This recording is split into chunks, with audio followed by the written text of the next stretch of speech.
దోస్తులు అందరికీ కూడా advanced happy new year. Happy new year అంటేనే మనకి పొద్దున్న లేవగానే ముగ్గేసుకోవడం, లేదంటే December 31 రోజు నైట్ ముగ్గేస్తా అంటాం కదా. ముగ్గు కోసం కావాల్సిన ఏంటి, ముగ్గు రంగులు కావాలి కదా. అందుకనే December 30 రోజు నైట్ కూర్చొని మేమైతే నేను మా చిన్నోడు ఇద్దరు 10:30 quarter to 11 అవుతుంది, హోంవర్క్స్ రాయడం అయిపోయింది, కూర్చొని ముగ్గు రంగులు తయారు చేసుకుంటున్నాము. మనం ఏంటి రాయి ముగ్గు ఉంటుంది కదా, రాయి ముగ్గులో ఈ పొడి కలర్లు కలుపుతూ చేసుకుంటున్నాము. అది కొన్ని రామ గ్రీన్ చేసాము, పర్పుల్ చేసాము, నెక్స్ట్ పింక్ చేస్తున్నాను. పింక్ కూడా అయిపోయింది. తర్వాత ప్యారెట్ గ్రీన్ చేస్తున్నాను. ఇలా మంచిగా గాలి కారబోయాలి. చూడు ఎంత మంచిగా ఉంది. ఇదిగోండి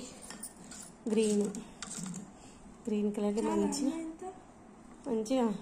మంచిగా వాటర్లో మిక్స్ చేసుకున్నాను కదా. మిక్స్ చేసుకున్న కలర్ని ఇట్లా మంచిగా దీంట్లో వేసి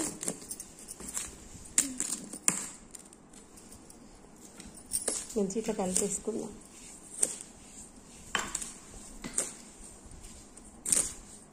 కొంచెం వేయాలి.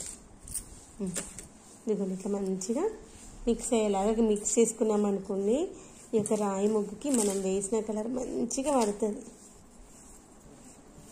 ఇలా మంచిగా పట్టినప్పుడు దీని యొక్క కలర్ ఏంటంటే మారుతుంది.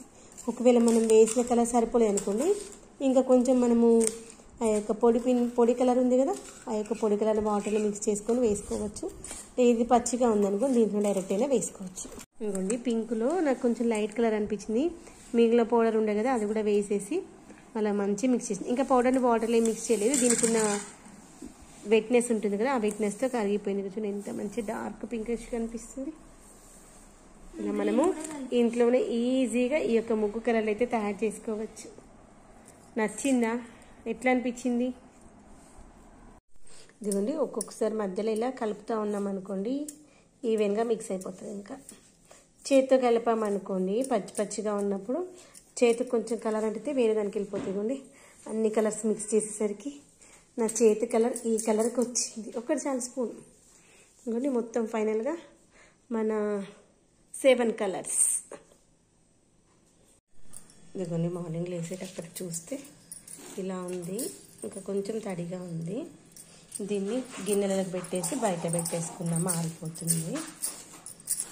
డైనింగ్ టేబుల్ పైన పెట్టినాం కాబట్టి ఇంకెప్పుడు మార్నింగ్ బ్రేక్ఫాస్ట్ ఇట్లా డిస్టర్బెన్స్ అవుతుంది కదా, గిన్నెలలో పోసేసి పక్కన పెట్టేసుకుందాం. ఇదిగోండి అక్కడక్కడ ఉండలు ఉన్నాయి కదండి, వాటిని క్లియర్ చేసేసుకుందాం.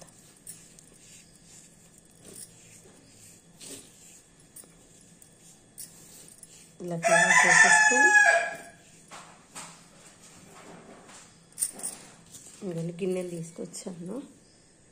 3, 4, 5, 6, 7 గిన్నెల్లో 7 కలర్స్ పోసి పెట్టేసుకున్నాం. అన్నీ ఆల్మోస్ట్ అలా అయినాయి, ఎన్నో ఒకటి కొంచెం ఉంది.